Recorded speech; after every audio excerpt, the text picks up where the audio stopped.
اعوذ باللہ من الشیطان الرجیم بسم اللہ الرحمن الرحیم فاخذتهم الرجفۃ فاصبحوا فی دارہم جاثمین۔ تو انہیں زلزلے نے آ پکڑا تو انہوں نے اس حال میں صبح کی کہ وہ اپنے گھروں میں گرے پڑے تھے۔ سورۃ الاعراف آیا 78۔ صالح علیہ السلام نے عذاب آنے سے پہلے انہیں تنبیہ کر دی تھی کہ 3 دن تک فائدہ اٹھا لو، جیسا کہ رب العزت نے فرمایا تمتعوا فی دارکم ثلاثۃ ایام ذالک وعد غیر مکذوب۔ 3 دن تک تم اپنے گھروں میں خوب فائدہ اٹھا لو، یہ ایسا وعدہ ہے جس میں کوئی جھوٹ نہیں بولا گیا۔ سورۃ ہود آیا 65۔ قوم سمود کی اکڑ اور سرکشی کی سزا کے طور پر دہلا دینے والی آفت ان پر بھیجی گئی، جس کے نتیجے میں وہ خوف زدہ ہوئے اور بے حس و حرکت اوندھے گرے۔ یہ سزا ان کی سرکشی کے لیے مناسب تھی۔ اللہ تعالیٰ نے قوم سمود کو ہلاک کر دیا اور ان کی جڑ کاٹ دی۔ فَتَوَلَّىٰ عَنْهُمْ وَقَالَ يَا قَوْمِ لَقَدْ أَبْلَغْتُكُمْ رِسَالَةَ رَبِّي وَنَصَحْتُ لَكُمْ وَلَكِنْ لَا تُحِبُّونَ النَّاصِحِينَ۔ تو صالح علیہ السلام نے ان سے منہ پھیر لیا اور کہا، اے میری قوم، میں نے تو اپنے رب کا پیغام تمہیں پہنچا دیا اور میں نے تمہاری خیر خواہی کی تھی، مگر تم خیر خواہوں سے محبت نہیں کرتے۔ سورۃ الاعراف آیا 79۔ فَتَوَلَّىٰ عَنْهُمْ، جب اللہ تعالیٰ نے عذاب نازل کیا تو صالح علیہ السلام ان کو چھوڑ کر چلے گئے۔ انہوں نے اپنی قوم کی افسوسناک تباہی دیکھ کر انہیں قائل کرنے کے لیے کہا کہ میں نے تو اللہ تعالیٰ کے پیغامات پہنچا دیے، میں اسی کام پر بحیثیت رسول کے مقرر کیا گیا تھا، میں تمہاری ہدایت چاہتا تھا۔ وَلَكِنْ لَا تُحِبُّونَ النَّاصِحِينَ، صالح علیہ السلام نے فرمایا تم خیر خواہی پسند نہیں کرتے، تم نے خیر خواہ کی بات کو ٹھکرا دیا۔ صالح علیہ السلام نے اپنی قوم سے خیر خواہی کی تو لوگوں نے کیوں ناپسند کی؟ خیر خواہ نقصان سے بچانا چاہتے ہیں تو ان لوگوں کو نقصان کا شعور نہیں ہوتا، انہیں یہ روک ٹوک اچھی نہیں لگتی۔ سچا خیر خواہ نفع دینا چاہتا ہے، پھر جن لوگوں کو نفع کا شعور نہیں ہوتا انہیں نفع کی دعوت جھوٹی لگتی ہے، اس طرح وہ اس کو قبول کرنے کے لیے تیار نہیں ہوتے۔ صالح علیہ السلام نے اپنی قوم سے کب رخصت ہوئے؟ صالح علیہ السلام نے اپنی قوم سے تب رخصت ہوئے جب انہوں نے پیغام پہنچا دیا اور قوم نے انکار کر دیا۔ جب نصیحت کی بات قوم نے قبول نہ کی تو صالح علیہ السلام نے ان سے رخصت لے لی، وہاں سے چلے گئے۔ وَلُوطًا إِذْ قَالَ لِقَوْمِهِ أَتَأْتُونَ الْفَاحِشَةَ مَا سَبَقَكُم بِهَا مِنْ أَحَدٍ مِّنَ الْعَالَمِينَ۔ اور لوط کو بھیجا جب اس نے اپنی قوم سے کہا، کیا تم بے حیائی کا وہ کام کرتے ہو جو تم سے پہلے جہانوں میں کسی نے نہیں کیا۔ سورۃ الاعراف آیا 80۔ لوط علیہ السلام نے اللہ تعالیٰ کے پیغمبر تھے، وہ ہاران بن آزر کے بیٹے اور ابراہیم علیہ السلام کے بھتیجے تھے۔ آپ ابراہیم علیہ السلام پر ایمان لائے اور آپ علیہ السلام ہی کے ساتھ وطن سے ہجرت کر کے شام چلے آئے۔ حق تعالیٰ نے آپ کو اہل سدوم اور اس کی نواحی آبادیوں کے باشندوں کا رسول بنا کر بھیجا۔ آپ انہیں توحید کی دعوت اور نیکیوں کی رغبت دے رہے ہیں اور برائیوں اور بے حیائیوں سے اور ممنوعات سے نفرت دلا رہے ہیں۔ أَتَأْتُونَ الْفَاحِشَةَ مَا سَبَقَكُم بِهَا مِنْ أَحَدٍ مِّنَ الْعَالَمِينَ۔ کیا تم بے حیائی کا وہ کام کرتے ہو جو تم سے پہلے جہانوں میں کسی نے نہیں کیا۔ أَتَأْتُونَ الْفَاحِشَةَ، کیا تم بے حیائی کا وہ کام کرتے ہو؟ تم ایک ایسے گناہ کو اپنائے ہوئے ہو جس نے سارے بے حیائی کے کاموں کو اپنی لپیٹ میں لے لیا ہے۔ ما سبقکم بہا من احد من العالمین، جس بے حیائی میں تم مبتلا ہو تم سے پہلے کوئی قوم اس کا شکار نہیں ہوئی۔ تم نے اس بے حیائی کو شروع کیا اور بعد میں آنے والوں کے لیے رواج دیا۔ قوم لوط علیہ السلام کی کیا خصوصیات تھیں؟ خوشحال قوم عیش پرست ہو گئی تھی، بے راہ روی میں پڑ گئے۔ اپنی شہوانی خواہشات کی تسکین کے لیے انہوں نے ہم جنسی کے راستے کو اختیار کیا۔ لوط علیہ السلام نے اپنی قوم کو کیا دعوت دی؟ لوط علیہ السلام نے کھلی بے حیائی سے ڈرایا۔ لوط علیہ السلام کی قوم کس فحشہ میں مبتلا تھی؟ لوط علیہ السلام کی قوم جس بگاڑ میں مبتلا تھی وہ جنسی تعلق کا غیر فطری طریقہ ہے۔ جنسی تعلق کا غیر فطری طریقہ کیا ہے؟ جنسی تعلق کا فطری طریقہ یہ ہے کہ عورت اور مرد باہم شوہر اور بیوی بن کر رہیں۔ جنسی تعلق میں انسان فطری طریقے سے کیسے گزر جاتا ہے؟ دو مردوں کے درمیان اگر جنسی تعلق قائم ہو جائے تو یہ حد سے گزرنا ہے۔ دو عورتوں کے درمیان اگر جنسی تعلق قائم ہو جائے تو یہ حد سے گزرنا ہے۔ جنسی بگاڑ کیسے پیدا ہوتا ہے؟ جنسی بگاڑ ذہنی، شعوری اور عقیدے کے بگاڑ سے پیدا ہوتا ہے۔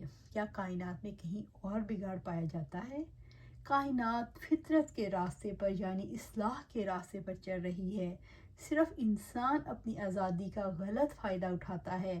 انسان فطرت کے خلاف چل کر بگاڑ پیدا کرتا ہے۔ پوری کائنات میں اصلاح ہے اور انسان بگڑا ہوا ہے۔ انکم لا تأتون الرجال شہوۃ من دون النساء بل انتم قوم مسرفون۔ بلا شبہ تم عورتوں کو چھوڑ کر یقیناً مردوں کے پاس شہوت سے آتے ہو، بلکہ تم حد سے گزر جانے والے لوگ ہو۔ سورۃ الاعراف آیا 81۔ انکم لتأتون الرجال شہوۃ من دون النساء، بلا شبہ تم عورتوں کو چھوڑ کر یقیناً مردوں کے پاس شہوت سے آتے ہو، یعنی تم کیسے عورتوں کو چھوڑ کر جن کو اللہ تعالیٰ نے تمہارے لیے پیدا کیا ہے، جن سے تمتع کرنا فطرت اور جبلی شہوت کے مطابق ہے، مردوں کے ساتھ بدفعلی کرتے ہوئے جو قباحت اور خباثت کی انتہا ہے۔ یہ جسم کا وہ حصہ ہے جہاں سے گندگی اور بدبودار مادے خارج ہوتے ہیں۔ اس حصے کو چھونا اور اس کے قریب جانا تو کجا اس کا نام لینے سے بھی شرم آتی ہے۔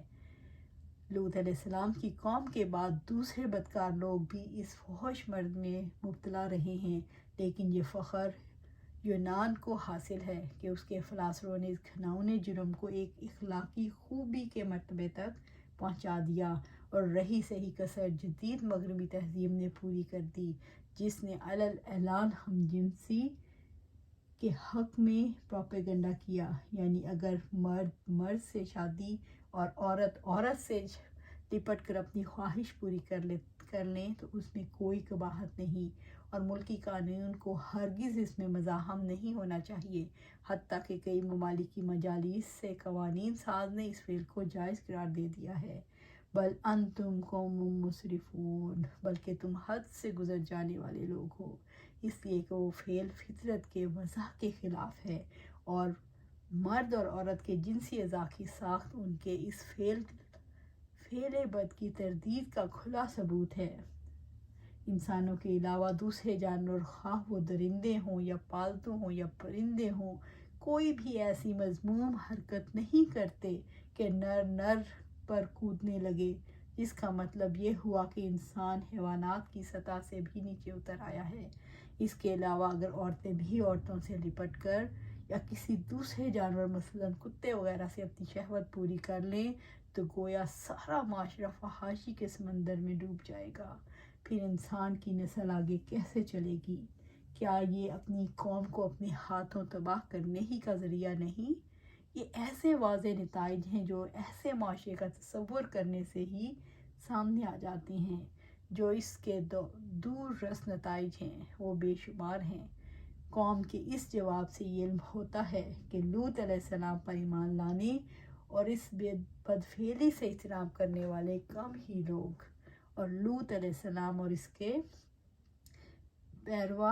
پیروکار پاک باز رہنا چاہتے ہیں۔ اس کا ہم گندوں میں کیا کام؟ لہٰذا انہیں اپنی بستی سے نکال دینا چاہیے تاکہ یہ روز روز کی تکرار اور جھگڑا ختم ہو جائے۔ لوط علیہ السلام اپنی قوم پر کیا الزامات لگاتے ہیں؟ لوط علیہ السلام نے اپنی قوم پر حد سے گزرنے کا الزام لگایا۔ اس کا مطلب یہ ہے کہ اللہ تعالیٰ نے جو فطرت کا نظام بنایا ہے تم اس سے آگے گزر رہے ہو۔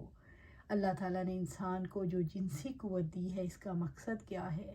اللہ تعالیٰ نے نسل انسانی کو آگے بڑھانے کے لیے جو قوتیں دی ہیں اس کا مقصد یہ ہے کہ زندگی کے نشو و نما کے لیے ان قوتوں کو خرچ کیا جائے۔ لوط علیہ السلام نے انہیں احساس دلایا کہ تم بنجر زمینوں میں قوتیں ضائع کر رہے ہو۔ اسلام لذت، کوشی اور شہوت کے حصول کے لیے کیا راستہ بتاتا ہے؟ اسلام شہوت اور لذت کے حصول کے لیے فطری راستہ بتاتا ہے کہ اس کے لیے مرد اور عورت میں تعلق قائم ہو۔ اللہ تعالیٰ کے طریقے سے ہٹ کر لذت کے حصول کے لیے کوشش کرنا کیسا عمل ہے؟ اللہ تعالیٰ کی سنت سے ہٹ کر لذت کے حصول کے لیے کوشش کرنا بے راہ روی اور غیر فطری عمل ہے۔ یہ اخلاق کے خلاف ہے۔ آج کے دور میں جنسی بگاڑ کے لیے کون سے ادارے اپنا کردار ادا کر رہے ہیں؟ نشر و اشاعت کے ادارے دن رات جنسی بگاڑ کے لیے کام کر رہے ہیں۔ جنسی انتشار کے لیے اہل یورپ کا دعویٰ ہے کہ اس کا سبب عورت کا پردہ کرنا ہے۔ اس کی کیا حقیقت ہے؟ حالات دعوے کے بالکل برعکس ہیں اور دعوے کے لیے حالات سے ثبوت چاہیے۔ حالات و واقعات یہ بتاتے ہیں کہ یورپ اور امریکہ میں جنسی ملاپ کے لیے کوئی ضابطہ یا قید نہیں۔ جیسے جانور وقت پر ضرورت پوری کرتے ہیں ایسے ہی جانور نما انسان بھی کھلے عام اپنی ضروریات پوری کرتے ہیں، لیکن اس کے باوجود ان معاشروں میں ہم جنس پرستی مردوں میں بھی رائج ہے اور عورتوں میں بھی۔ اس لیے یہ دعویٰ بے بنیاد ہے کہ اس کے سبب پردہ ہے۔ اس کا سبب غلط عقیدہ ہے۔ وَمَا كَانَ جَوَابَ قَوْمِهِ إِلَّا أَنْ قَالُوا أَخْرِجُوهُمْ مِنْ قَرْيَتِكُمْ إِنَّهُمْ أُنَاسٌ يَتَطَهَّرُونَ۔ اور اس کی قوم کا اس کے سوا کوئی جواب نہیں تھا کہ اس نے کہا، انہوں نے کہا انہیں اپنی بستی سے نکال دو، یقیناً وہ لوگ بڑے پاک باز بنتے ہیں۔ سورۃ الاعراف آیا 82۔ ان کی قوم کا اس کے سوا کوئی جواب نہیں تھا کہ انہیں اپنی بستی سے نکال دو، یہ پاک باز بننا چاہتے ہیں، یعنی اپنے آپ کو اس بے حیائی سے بچانا چاہتے ہیں۔ قوم سمود نے پاکیزگی کی سزا جلا وطنی کیوں تجویز کی؟ جاہلیت پاکیزگی کو کبھی قبول نہیں کر سکتی۔ جاہلیت کو صرف وہی قبول کرتے ہیں جو ناپاک ہوں، برائیوں میں مبتلا ہوں اور گندے ہوں۔ پاک لوگوں کے لیے جاہلیت کا دامن تنگ ہوتا ہے، اس لیے قوم سمود نے پاکیزگی کی سزا جلا وطنی تجویز کی۔ انہم اناس یتطہرون، یقیناً وہ لوگ بڑے پاک باز بنتے ہیں۔ یہ جملہ قوم لوط نے تاننے کے دور پر کہا تھا کہ لوط علیہ السلام اور ان کے عقیدت مندوں کو جلا وطن کر دو، یہ پاک باز بنتے ہیں اور تمہیں لواطت سے روکتے ہیں، پھر بلا گندوں میں ان پاک بازوں کا کیا کام، اس لیے انہیں نکال دو۔ کیا دور جدید میں بھی پاک بازی کو برا خیال کیا جاتا ہے؟ دور جدید میں بھی پاکیزہ لوگوں کو مسترد کیا جاتا ہے۔ ایسے لوگوں پر رزق کے دروازے بند کیے جاتے ہیں، ایسے لوگوں سے تعلقات نہیں رکھے جاتے، پوری سختی اور تشدد کے ساتھ اپنی اولادوں کے پاکیزہ بننے پر پابندی عائد کی جاتی ہے۔ اللہ سبحانہ تعالیٰ سے دعا ہے کہ ہمیں اس بیماری سے، اس برائی سے، اس فعل لوط جو آج کل عام ہو رہا ہے اس سے دور رکھے، ہمیں بھی اور ہماری اولادوں کو بھی اور آگے آنے والی نسلوں کو بھی۔ اللہ سبحانہ تعالیٰ سے دعا ہے کہ ہم اپنے آپ پر دین کو نافذ کریں اور اپنے گھروں میں دین نافذ کریں، قرآن و سنت کے مطابق اپنی زندگیاں گزاریں، اور اللہ سے دعا ہے اللہ اس پر ہمیں استقامت عطا فرمائے۔ آمین یا رب العالمین۔